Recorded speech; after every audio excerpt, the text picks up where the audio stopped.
Toxic people test others to measure boundaries, emotional control, and psychological weaknesses. Most of these tests do not look dramatic at first. They appear in small interruptions, subtle sarcasm, dismissive gestures, or slight shifts in tone. The reason is simple. Obvious aggression creates resistance, but subtle pressure gathers information. When someone makes a backhanded comment and watches your face carefully, they are studying your response. If you laugh it off, even though you felt disrespected, they learn that you tolerate subtle insults. If you rush to defend yourself, they learn where your insecurities are located. If you remain steady and unaffected, they learn that pushing you may require more effort than it is worth.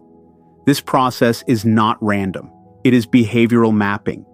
They are identifying your limits, your emotional triggers, and how quickly you abandon your own standards under social pressure. Many people fail these early tests because they assume the behavior is accidental or harmless. In reality, small tests are safer for the one conducting them. They can always retreat and say you misunderstood if you react strongly. That built-in deniability makes subtle testing extremely effective. Understanding this dynamic changes how you interpret everyday interactions. Instead of reacting immediately, you begin observing patterns. You notice who consistently crosses small lines and then studies your reaction. You recognize that repeated minor disrespect is rarely accidental. It is exploratory. And once you see it as exploration, you stop taking it personally and start responding strategically. Awareness does not require hostility. It requires calm evaluation. You ask yourself simple questions. Was that comment necessary? Was that interruption consistent? Is this behavior increasing over time? Patterns reveal intention. When you identify intention, you gain leverage. You no longer operate in confusion or self-doubt. You operate with clarity. Toxic testing loses much of its power when you understand its purpose. Instead of feeling surprised or offended, you see it as data collection. And when you know you are being evaluated, you become intentional about what you reveal. You choose composure over reaction. You choose boundaries over accommodation. You choose observation over impulse. That shift alone begins to reshape the dynamic because the test no longer produces easy information. Testing behavior is often subtle and disguised as humor, casual criticism, or minor acts of exclusion. It rarely begins with open hostility. Instead, it hides behind statements that can be denied or reframed. Someone may say they were just joking when the comment clearly targeted your competence. They may claim you are too sensitive when you question a disrespectful tone. This ambiguity is intentional. Subtlety provides protection. If you react strongly, they shift blame onto you. If you ignore it, they register that silence as acceptance. That is what makes disguise testing so effective. It places you in a psychological double bind. You either tolerate it or risk appearing reactive. Many people default to tolerance because social harmony feels safer than confrontation.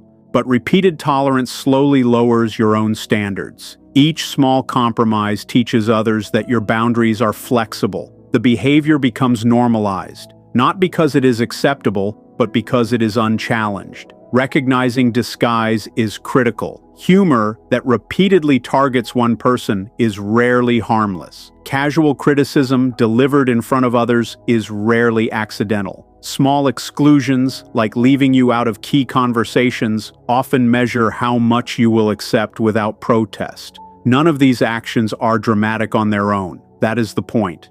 They operate beneath the threshold of obvious conflict. The key is not to overreact, but to notice consistency. One comment may be careless. A pattern of similar comments reveals strategy. Observation removes confusion.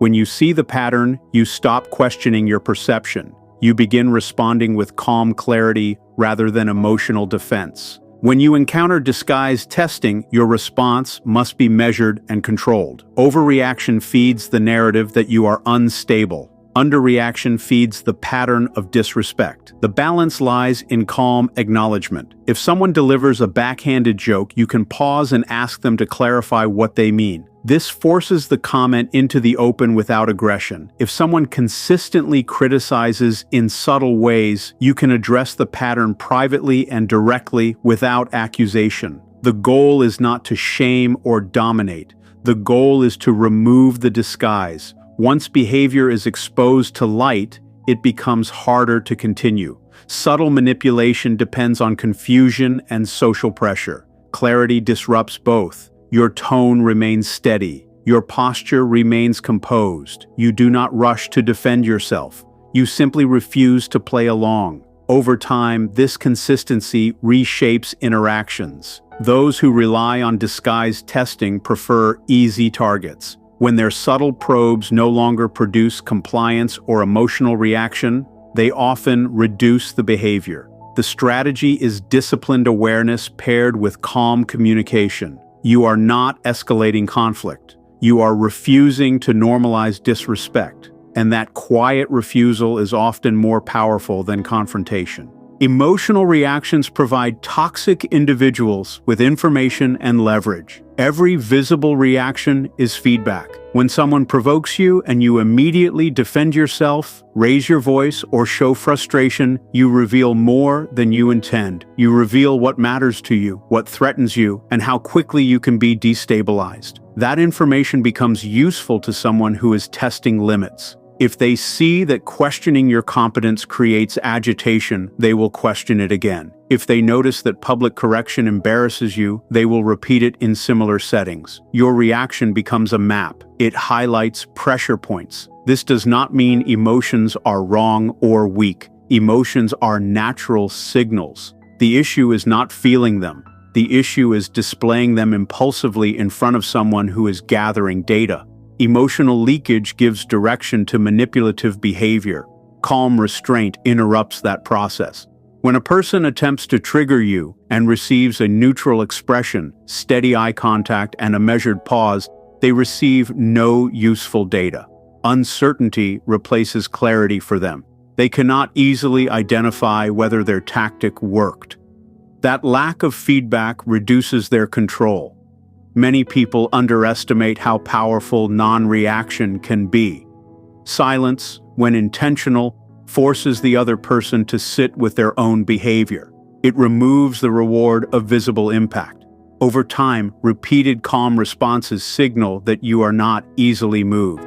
That perception alone can shift how others approach you. Leverage exists wherever there is predictable emotional output. If someone knows exactly how you will react, they can plan around it. Predictability of reaction equals vulnerability. The solution is not to become cold or distant in all situations. The solution is selective control.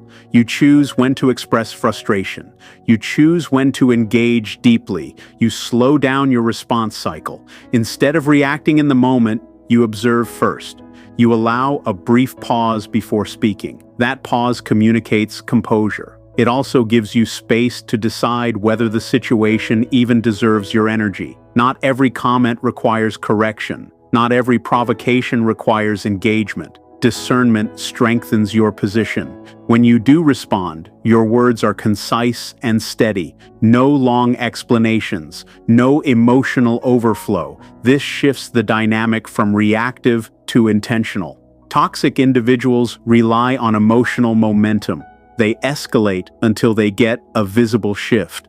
When escalation produces little change, it loses efficiency. Over time, they either adjust their approach or redirect their attention elsewhere. By managing your reactions, you reduce the leverage others gain from testing you. You remain in control of your own state, and control of your state is the foundation of strategic advantage. Boundary enforcement without emotional escalation removes their power advantage. A boundary is not simply a statement of preference. It is a clear line that defines what behavior you will and will not accept. Many people communicate boundaries verbally but fail to enforce them consistently. They say they do not appreciate a certain tone, yet they continue the conversation as if nothing happened. They express discomfort with repeated interruptions, yet they keep allowing it to occur. When enforcement does not follow communication, the message loses credibility. Toxic individuals are attentive to this gap. They test whether your words carry consequence. Emotional escalation, however, weakens enforcement. If you respond with visible anger or frustration, the focus shifts from the original behavior to your reaction. The person who crossed the line can then frame you as overly sensitive or aggressive. This shift benefits them. Calm enforcement keeps attention where it belongs. For example, if someone speaks disrespectfully, a steady response such as "that tone does not work with me," followed by disengagement, is clear and controlled.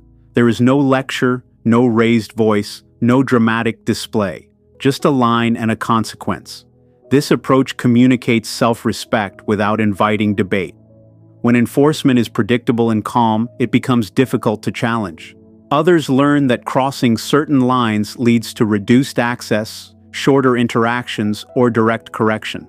Over time, this consistency shapes behavior more effectively than emotional confrontation ever could. The key to effective enforcement is repetition without intensity. You may need to reinforce the same boundary more than once. The mistake many make is increasing emotion with each repetition. They believe volume equals authority. In reality, stability equals authority. When your tone remains steady each time the boundary is crossed, you demonstrate that your standard is not situational. It does not depend on mood. It does not depend on audience. It is fixed. That predictability forces adjustment. If someone interrupts you repeatedly, you calmly finish your sentence each time and say, "I was not done speaking." No sarcasm, no hostility, just completion and correction. Eventually, the pattern becomes inconvenient for them. Consistent enforcement creates friction for the behavior you reject. Emotional escalation creates friction for you instead. The difference is critical. One drains your energy, the other redirects theirs. By separating boundaries from emotional intensity, you remove their ability to manipulate the narrative. You stay composed, you stay clear, and because you remain steady, the power advantage shifts quietly in your favor. Calm observation is more effective than confrontation fueled by anger. When people feel disrespected or challenged, their instinct is often to respond immediately and forcefully. The impulse feels justified. However, anger narrows perception. It shifts your focus from understanding the pattern to winning the moment. Toxic individuals often rely on this impulse. If they can draw you into a heated exchange, the conversation becomes emotional rather than strategic. In emotional exchanges, clarity disappears. Words become exaggerated. Tone becomes sharp. The original issue gets buried beneath reaction. Calm observation interrupts that cycle. Instead of responding at the first sign of provocation, you pause and study the behavior. You look for repetition. You ask yourself whether this is accidental or consistent. You pay attention to timing. Does the comment happen in front of others? Does the interruption occur when you are speaking confidently? Patterns reveal more than isolated incidents. Observation also prevents misinterpretation. Not every awkward remark is manipulation. Not every disagreement is toxic. When you observe before acting, your response is grounded in evidence rather than emotion. This makes your correction more precise. It also prevents unnecessary conflict. Calm observation is not passivity. It is data collection. You are gathering context, frequency, and intent. That information allows you to respond in a way that addresses the root behavior instead of reacting to surface irritation. Confrontation fueled by anger may feel powerful in the moment, but it often strengthens the dynamic you want to change. Anger provides energy to the other person. It confirms that their tactic worked. Even if you dominate the exchange verbally, you have revealed that you can be triggered. Calm engagement, on the other hand, creates uncertainty for them. When you address behavior with a steady tone and controlled language, you maintain psychological advantage. For example, instead of saying "you always disrespect me," which invites argument, you might say, "I have noticed this pattern and it needs to change." The wording is measured. It focuses on behavior, not character. It communicates seriousness without aggression. This approach reduces defensiveness and limits opportunities for counterattack. It also protects your credibility in group settings. Observers tend to align with the person who appears composed rather than the one who appears reactive. Over time, your consistent calmness builds a reputation. People recognize that you do not escalate unnecessarily, but you also do not ignore patterns. That balance discourages further testing. Calm observation allows you to choose your battles wisely. It ensures that when you do confront an issue, you do so from a position of clarity, strength, and control rather than impulse. Consistency in response trains others how to treat you over time. Human behavior adapts to patterns. When people notice that certain actions produce no resistance, they repeat them. When they notice that certain behaviors always meet a steady boundary, they begin adjusting. This is not about control in a forceful sense. It is about predictability. If your reactions shift, depending on mood, environment, or audience, others receive mixed signals. One day you ignore a disrespectful comment. The next day, you react strongly to something similar. That inconsistency creates confusion, and confusion invites more testing. Toxic individuals are especially attentive to inconsistent standards. They look for moments when you are tired, distracted, or seeking approval. If they see that your boundaries weaken under pressure, they will apply pressure more often. Consistency removes that opportunity. When your response to disrespect is calm and firm every time, the pattern becomes clear. There is no guessing. There is no fluctuation. Over time, this steady feedback reshapes interactions. People begin to anticipate your standards before crossing them. They adjust not because you demanded it loudly, but because your behavior made the cost of crossing the line predictable. Consistency communicates self-respect without constant explanation. It shows that your standards are not temporary emotions, but stable principles. That stability creates a subtle form of authority. Others understand that what you allow once, you allow always, and what you correct once, you correct always. Developing consistency requires internal discipline. It means responding based on principle rather than feeling. There will be days when you are tempted to ignore a small violation just to avoid discomfort. There will also be moments when you feel like overreacting to release frustration. Consistency requires balance between those extremes. You choose the same measured correction regardless of how you feel internally. For example, if someone repeatedly interrupts you, your response remains steady each time. You finish your sentence and calmly say, "I was not finished." No sarcasm, no visible irritation, just repetition. At first, the other person may test again. They may assume your firmness is temporary. But when the same boundary appears every time, the testing loses efficiency. Humans conserve effort. If a behavior repeatedly fails to produce advantage, it fades. Consistency also strengthens your own confidence. When you know exactly how you will respond in certain situations, you eliminate hesitation. That clarity reduces anxiety and increases composure. Over time, your predictable standards become part of how others perceive you. They see someone stable, not volatile, someone steady, not reactive. And that perception alone reduces the frequency of testing, because predictable strength is far less appealing to challenge than unpredictable emotion. Strategic detachment protects mental clarity and decision-making. Detachment is often misunderstood as coldness or indifference, but in this context it means creating psychological space between your identity and someone else's behavior.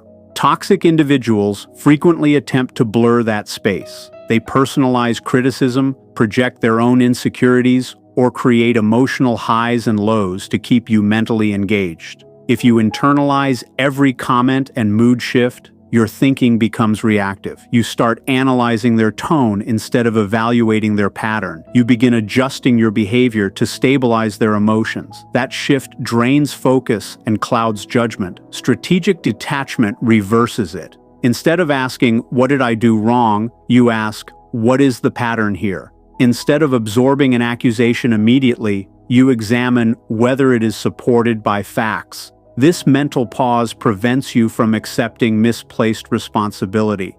Detachment also protects your energy. When someone attempts to provoke you, their goal is often to occupy your thoughts long after the interaction ends. If you replay the conversation repeatedly, they maintain influence without being present. Choosing detachment means deciding that not every comment deserves internal debate. You evaluate it once, determine its validity, and release it if it lacks substance. This approach maintains clarity. Clear thinking leads to better decisions about whether to address the behavior, set a boundary, or reduce engagement entirely. Detachment also strengthens communication. When you are emotionally entangled, your responses tend to carry hidden tension. Even if your words are controlled, your tone may reveal frustration or resentment. That subtle tension can escalate conflict. When you are detached, your communication becomes cleaner. You focus on observable behavior rather than personal attack. For example, instead of saying "you always try to undermine me," which assumes motive, you might say, "I noticed this comment, and it does not align with our goal." The difference is significant. One response invites defensiveness. The other keeps the discussion grounded. Strategic detachment does not mean you avoid accountability. If criticism is accurate, you accept it and adjust. The key distinction is that you evaluate before reacting. This habit builds resilience. Over time, fewer comments disrupt your focus. You remain anchored in your own standards rather than being pulled into someone else's emotional turbulence. Toxic behavior relies on reaction and entanglement. When you maintain distance internally, you limit the leverage others gain.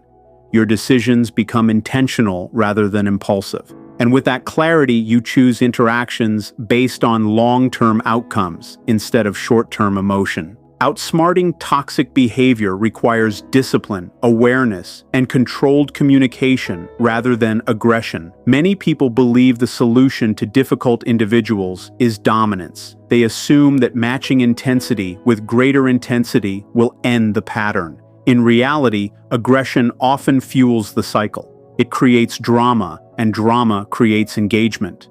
Toxic individuals frequently thrive in chaotic exchanges because chaos hides accountability. Discipline works differently. It begins with awareness of your own impulses. When you feel the urge to interrupt, defend, or retaliate sharply, that is the moment discipline matters most. Instead of reacting, you slow down. You regulate your breathing. You allow silence to exist for a few seconds. This pause alone shifts the dynamic. It communicates that you are not easily pushed into action. Awareness extends beyond your internal state.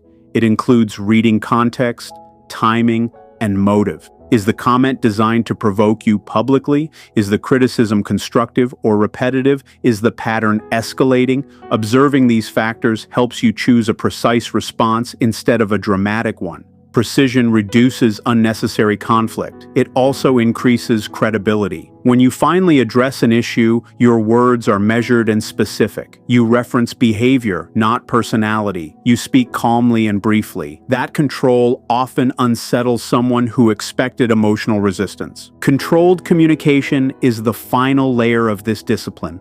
The goal is not to silence yourself. The goal is to remove excess emotion from your delivery. You speak clearly. You avoid exaggeration. You do not stack unrelated grievances into one conversation. Each issue is addressed separately and directly. This method prevents others from redirecting the focus. When communication is concise, it is harder to distort. Aggression invites counterattack. Control invites adjustment. Over time, disciplined responses change the environment around you. People recognize that provoking you does not produce entertainment or advantage. They realize that crossing boundaries leads to calm correction rather than dramatic reaction. This predictability reduces attempts at manipulation. Outsmarting toxic behavior is not about proving superiority. It is about maintaining internal order regardless of external pressure. Discipline keeps your standards steady. Awareness keeps your perception sharp. Controlled communication keeps your influence intact. Together, these elements create a quiet strength that is difficult to challenge. And when strength is steady rather than explosive, it becomes sustainable. Your power lies in predictability of standards and unpredictability of emotional reaction. Standards must be stable.